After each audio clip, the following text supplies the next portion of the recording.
We just traveled halfway across the world to Vancouver Island to spend the next 48 hours with professional motocross rider Zane Mellafont. Over the next 2 days, Zane is going to show us what it takes to compete at the top level of motocross as he prepares for the biggest and longest running race in the sport, the Mammoth Motocross Race. Earning a spot to compete in the Mammoth requires months of preparation, training, hard work, and discipline. From improving lap times to figuring out the track, we're about to see how far we can push the limits of man and machine. You're gonna wanna stay till the end of this video as we put everything we've learned to the test. And we're gonna see if Zane can beat his personal best lap time on this track. I'm super excited for you guys to see what we have in store for this video. That being said, we are going to hop in the truck and get to training. So these are knee brace socks. I wear these to put underneath of these because if you don't have that, you get terrible chafing and you don't want that. You're done for the rest of the week. Look at all that dust, that's nice. And this is usually the worst part in all sports, putting gear on. Then you grab these, slip your leg through there, cross around, and you just do it till it's tight.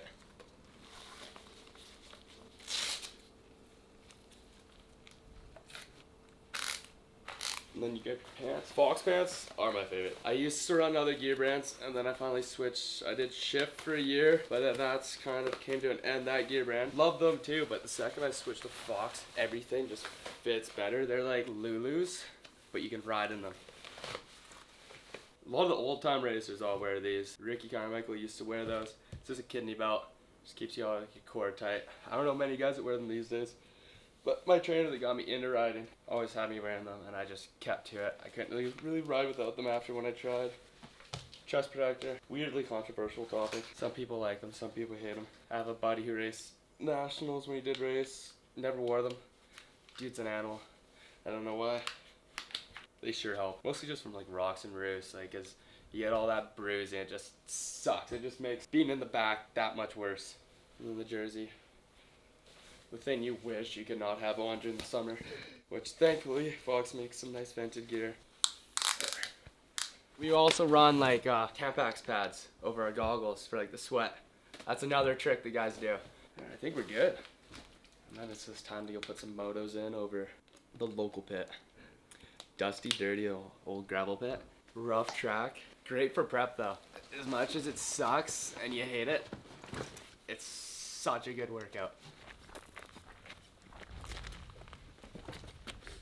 KTM 450, running 89 is my pro number from last year. REP suspension, which is done by AEO. FMF exhaust. Bikes are supplies from Whole Shot Motorsports, as seen here. Guts racing seats, which are pretty much amazing. Everyone runs them. I don't know anyone who doesn't. ODI bars, setups, ODI grips. These ones are a little beat. So with our suspension that we have here, this is WP foam valve, but it's AER, which is the air version instead of oil only. So oil cartridges both sides. Instead we have an oil cartridge and then an air cartridge on the one side. We kept the air ever since Zane got onto big bikes because we do a lot of cross training, cross riding, different tracks all over the place. Instead of having to get the suspension changed for every single track and stuff like that, we stuck with the air so that we could adjust our dampening and rebound and spring rates on the go and on the fly. Right now I'm going to leave the suspension a little stiffer because the pits can be very dry, very pounded out. It's got a lot of natural whoops in it. Basically a training pit. It's gonna be dusty, gnarly, whooped out, big rocks everywhere, so we'll keep things a little stiffer to keep the bike planted in the ground, and then it's quite sandy there too. So yeah, so here's a prime example that we haven't really gone through the bike. I think this is the first time we brought it out since we've been back from Mammoth, but I've got a broken spoke here.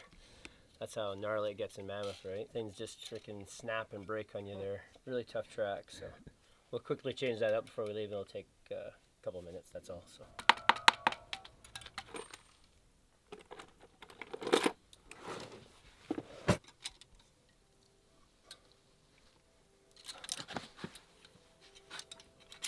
throw her in the garbage. Let's see, this is what I was talking about. The little Tampax right there. Just run it on a strip like that. Works well, it's so nice.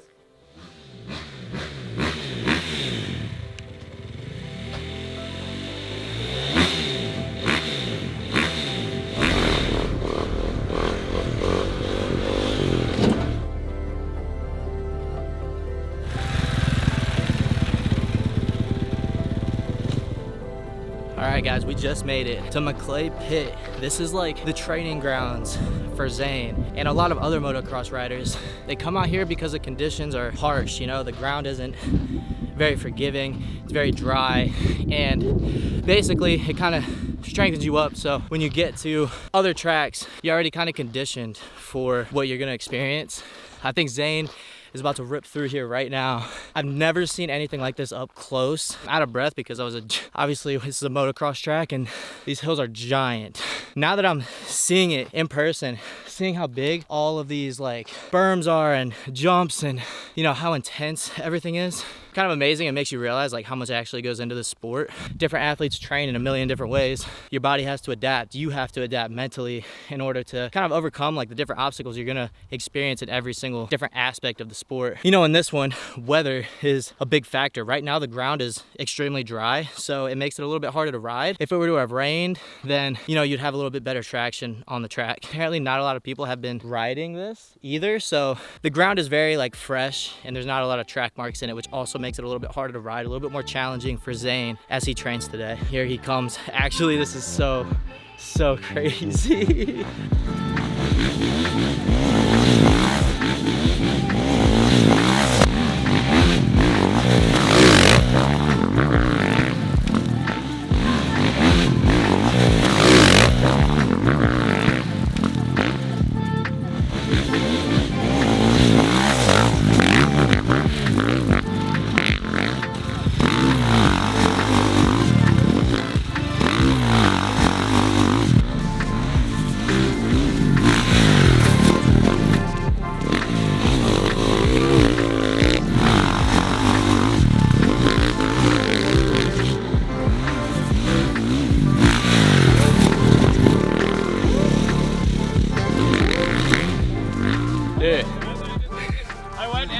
I just kind of dipped it. I went in kind of a little hot and hit the brakes too hard right before, and I just smashed and it just flamed out. I was telling him that like this is very like dry ground and like no one's really ridden it in a while. It's just dust. Ever since Nationals started, no one's touched it. Tomorrow we're gonna get to see like a much more intense version of today. Proper track, proper conditions, I'm excited, and actual bro. jumps and corners. It's hard to kind of explain if you're not actually here. Like the scale of this is massive, and I hope that like we captured it well enough on camera for you guys to like understand how intense this really is. How are you feeling after running laps through this thing all day? I feel good. I'm feeling hot and tired. Yeah. it beats me down. It just gets me excited to go ride an actual track after this.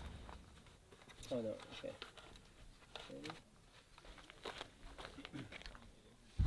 You try to envision like riding, like dirt biking, of course. Although you want to ride the exact opposite that you do on a dirt bike. 'Cause on a dirt bike, that's the hardest thing as a motocross rider here. I always end up wanting to grip and push into jumps. Naturally, I'm always pushing and soaking up jumps, get as low as I can. But on a mountain bike, you want to pull up, do the exact opposite, so that your weight just sticks on the feet, so that your feet stick on the pegs. It's a relaxing way of still learning things on two wheels, and you still get pretty good hand-eye coordination. You'll learn to hit the apexes of the corners, widen things up, all that, which you still use in motocross. And when you can focus on it in a non-competitive situation, it helps a lot. So here we're gonna go down Double D. So we'll end up right here. We'll go we'll climb a little further.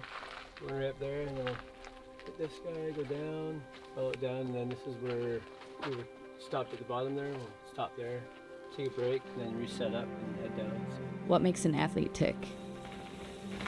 There's a chemical concoction inside of all of us that allows us to enter different states of consciousness. The start of a task will always be the most challenging part to get through. The chemical responsible for this feeling is norepinephrine. This is our resistance chemical.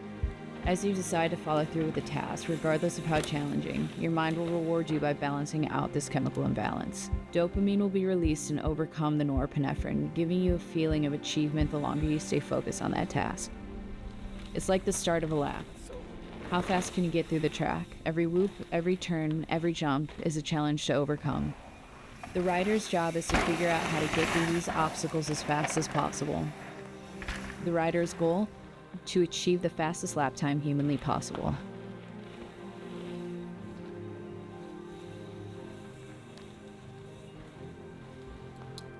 So much more relaxing doing that and having dust everywhere. Got everything still.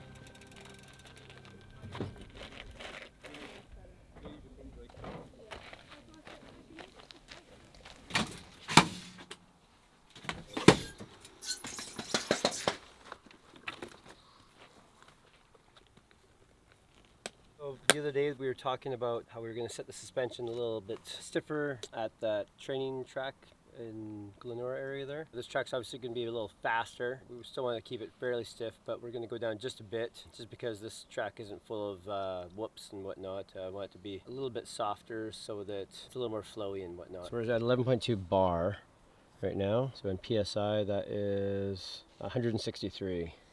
So we're going to go down to 10.9 bar, and that will be our top pressure. Then we'll go to the bottom.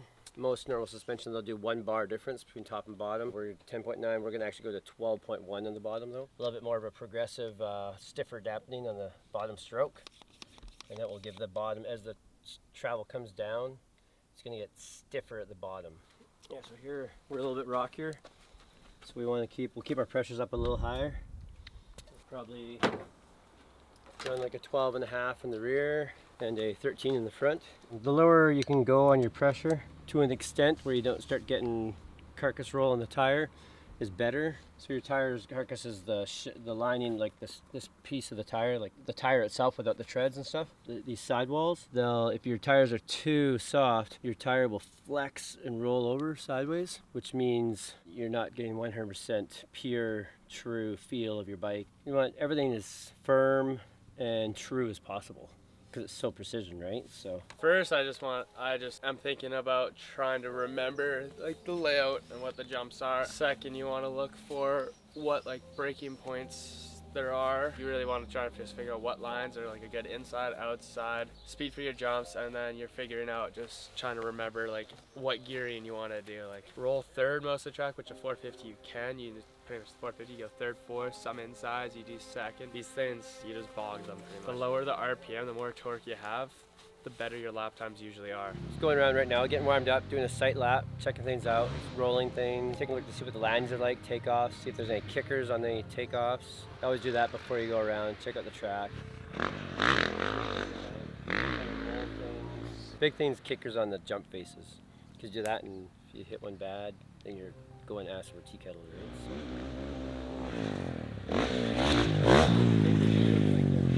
So, bumped out on the landings and stuff. So hopefully there's a couple spots. It'll be good for training.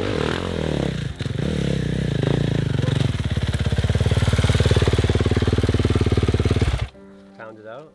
It's the most shit thing I've ever touched. It's like this thick, it's just dust and then rocks everywhere. That'll make for good training today, But- right? So. All right, guys, so Zane is about to go through the very first lap of the track.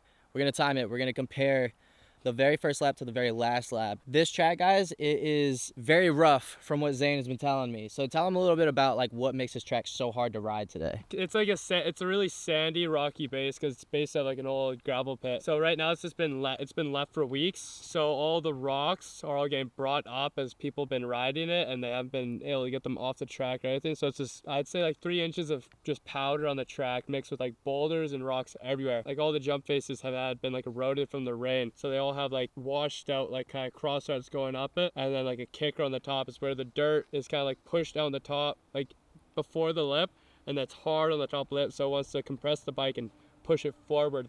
It's sketchy, it's loose, and it's hot, but it's good training. Run a first lap, see how it with it. goes. Yeah, get on with it, time it real quick, and then let you do your thing, and then by the end of it, we'll see if we get an improved lap time. Well, first lap of the day is about to get started right now. Look at go. All right, we're gonna throw a timer up in this corner. Starts right now. Perfect. Let's come over here, get a better view for you guys.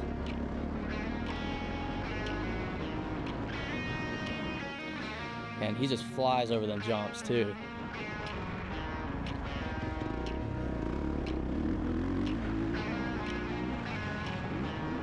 You can kind of tell just by looking at the track that it's very like loose. Oh yeah, kicking the bike around a lot. Yeah, so just rocks everywhere.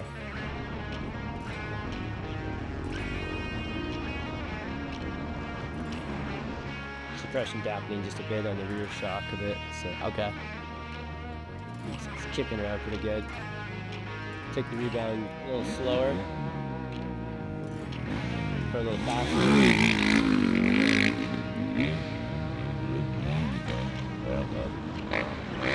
Hey, he's flying through this right now.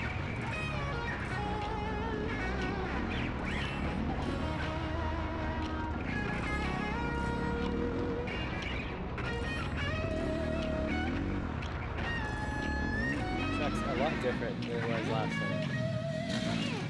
Yeah, guys, so they just changed the track. This is the first time Zane's rode it as like a new layout.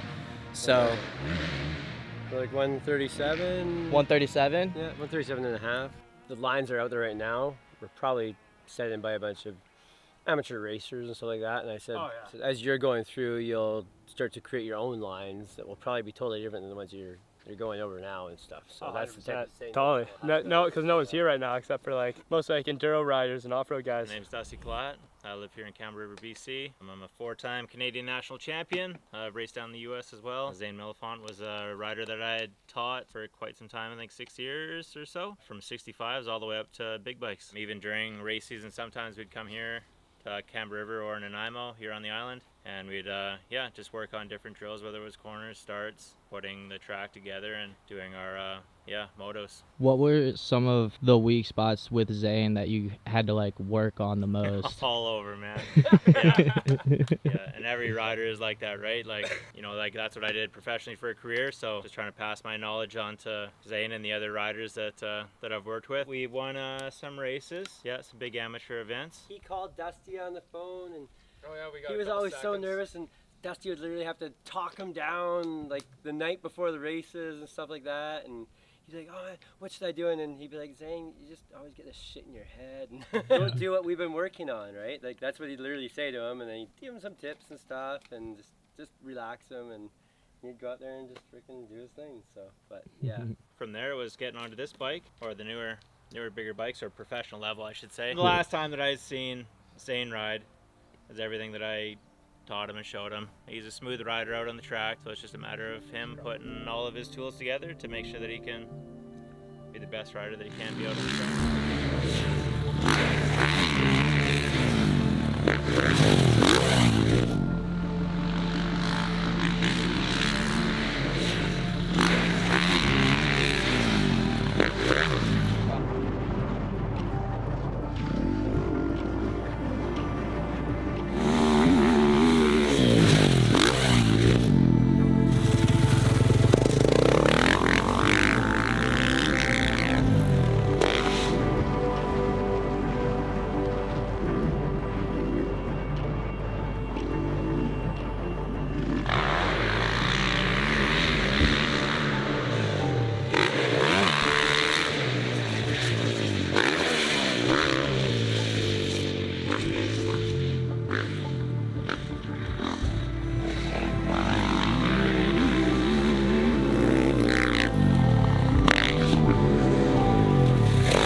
All right, guys, that was the final lap. I'm sure you've seen the timer up in the corner, but we ended up being, what, 5 seconds faster? Almost 5 seconds faster, yeah. What were some of the changes that you made from the first lap that got you a faster lap time on the last one? Pretty much just pushing in the corners a little further in. Okay. Later on your braking, and a lot more just like throttle control. And then like not letting the rear tire just kick out and spin. A lot of the corners, the second I'm coming out, I try to get my body weight back and grip with my legs and lower like feet a lot tighter, and then just be smooth, not dropping the throttle, like dropping the throttle and just chirping it, nothing like that. I could totally see the difference in the lines he was taking. He was everyone else seemed to like they were sweeping the corners, where Zane started to, like you said, come into the corner, take it wider, and then cut down first, cut across, which you'd think it would be slower, but it's actually faster, shortens it up, but still taking it out and wide. There's no real ruts or anything, so there's no inside corners, so you have to play with the outsides a lot more. Shaving 5 seconds a lap off is huge. 30-minute race, you know, say here lap times are pretty short, but It just helps open the gap when you have a time like that. Any second counts, because then say you're even just 1 second ahead of a guy, that can lead to like a couple bike lengths over each lap like that. And then that means like you're hitting the finish line, that dude's still coming down like 3 straightaways before then. By the end of a amount of 5 seconds, that's like a 5-second lap time in like a national. That's a lovely gap to like you can win a race on that easy.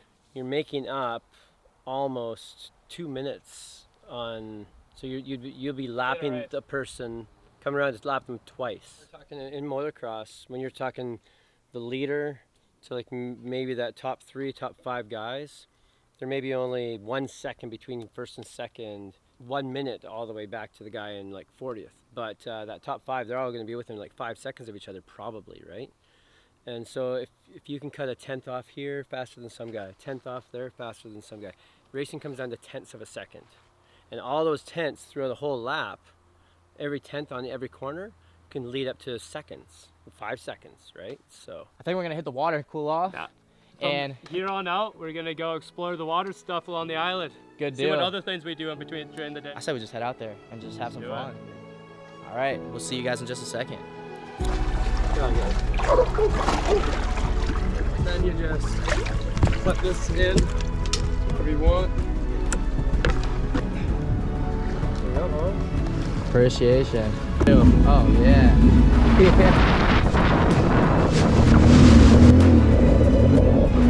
Look at him, bro. He's literally just like full of wheelies on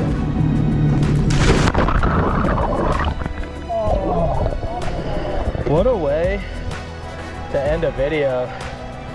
So sick. Hope you guys enjoyed today's video, man. Got to see 48 hours with a professional motocross rider. My boy.